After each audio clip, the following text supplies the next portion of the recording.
What's going on, you guys? It's your Huggable Hipster here, and welcome back to another episode of The Casual Nerd. Today we have a lot of topics to get into, so let's just go into it with probably the most disappointing thing I have ever seen. Well, not what I've ever seen, but what I've ever seen this morning. So it states here in the tweet that Ubisoft is making a precedent on Steam as Assassin's Creed Liberation HD will not be accessible following September 1st, 2022, even if you already bought it, a bar new low for consumers. This is why I get physical copies. If anybody needed another reason to get physical copies, this is it. And this is the primo. This is the supremo reason to get physical copies. Anything can be taken off of any storefront when it's digital at any moment. So you don't actually own the game. You own it, but you don't own it. You own the licensing to the game, but you don't actually own the game, if that makes sense. Like, you don't own a physical copy, like you don't own something like this where it's tangible, where you can see it, where it's there right in front of you and you can touch the discs. A little bit of gaming ASMR. The thing with this that I have a major problem with is companies are literally taking the games away from people that they spent their hard-earned money on.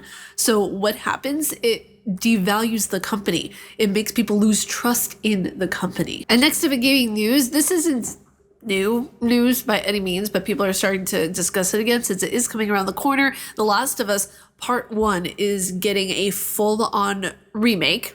We know this, but it could potentially be coming to PC from news reports, tweets, inside sources. Everything that I am hearing and reading about is indicating that it is going to be on PC. Now, this game will likely have like a faster turnaround than a lot of Sony games, which makes me question its validity to an extent, because I don't want a fast turnaround when it comes to a game. I want the companies to actually work on it and make something meaningful and then push it out. We don't need a cyberpunk incident, but at the same time, it'll be nice to be able to play a remake of a game. Well, okay, a remake is different from a remaster. Let me step back for a second. That's just one example. I mean, I see so many people confusing remaster and remake, because a remake is just a reboot entirely of a game, but a remaster is just fixing controls and graphics and all that nitty gritty stuff. They're fixing the facial characteristics in a way. The way that it was just shocking to me to see the characters looking a little bit older, like kind of how they would look in The Last of Us Part 2 to an extent. It was just interesting to see. Next up in gaming news, we're going to discuss a little bit of Vampire the Masquerade Bloodhunt. This is one of my favorite battle royales, actually my only favorite battle royale. It states here in the header that Vampire the Masquerade Bloodhunt is dropping traditional seasons to focus on faster updates, which I think it's both a good and bad thing. It applies to what I discussed before for the last article, where yes, fast is good, but also take your time with it.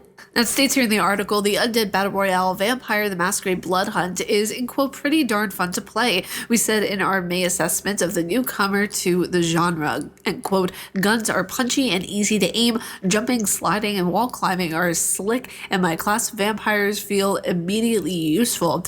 Also struggled with a number of technical issues in late May. For instance, developer Sharkmob hit pause on ranked mode because poor controller support amid PlayStation 5 owners were getting brutally wrecked, and concurrent players count has tailed off considerably since its full release in April. This update is set to roll out on the 14th, so get your fangs ready to party. So here's another thing that's going on, of where people who have digital copies of things they enjoy clearly can't enjoy them because they have to fear for everything they own is going to be pulled from the storefront. Sony's PlayStation Store pulling access to purchase Studio Canal movies next month. Why? Why are we pulling movies? Why are we pulling movies? Why is this a thing? I own The Devil Wears Prada on Xbox, and it's digital. It's Microsoft, so I don't know if they're going to pull it. I feel like Microsoft is a little more reliable because Sony does have a prominent history of not only taking movies off of their storefront, but games as well. I think one of the Kingdom Hearts games was taken off of their storefront. No idea why. And next up in gaming news, see, I told you guys, there's a lot that's going to happen today. There's a lot. Samsung rolls out new gaming hub on 2022 Samsung Smart TVs. Now, this is fluff news. This is just pure fluff, but I thought it would be of interest to some of you who own a Samsung Smart TV and would like to know that announced during CES 2022, Samsung Gaming Hub is basically an all-in-one streaming discovery platform where players can discover and play games they love from Xbox, Nvidia, and GeForce Now. And not only that, also Google Stadia, Atomic, coming soon, Amazon Luna. There's a whole host of options for these digital players out here. So I'm excited to see how this is all going to work out because we need more options like this in a pandemic crisis-filled world.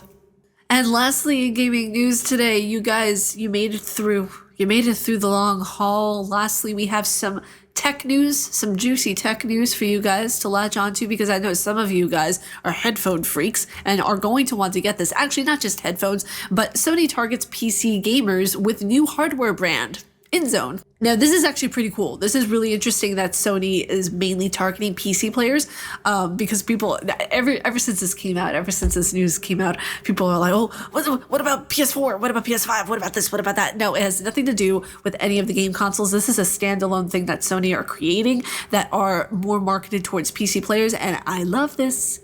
Now it says in the subheader, the brand will leverage Sony's high-quality display and audio technologies. Sony said Sony Home Entertainment president. Now, this is really cool. Oh, look at that! That looks beautiful. Yeah, everything kind of grew electronically when the pandemic started. So I don't find it absurd at all to think that this is going to be even bigger of a deal because people during the pandemic were getting really good PCs, people were getting consoles, people were getting new games and everything like that. People created careers on, in content creation over the pandemic. So it's not a stretch of the imagination to think that this is going to very heavily take off. But you guys, that was it for me for this Casual Nerd. If you guys like this episode, you like my face and what I do, please be sure to subscribe, hit the bell down below because I make videos every Monday, Wednesday, and Friday. There's another video coming out today. Very exciting. It's a highlight reel of my Animal Crossing stream that I did on Twitch. Now, let me know down in the comments below if you would like me to make it more of a usual thing to put up highlight streams. I might make that one of the Friday videos that I do, but let me know down in the comments below. I'd love to get your insight and input into if I should do that or not. But you guys stay casually nerdy, and I'll see you all in the next video. Bye, you guys.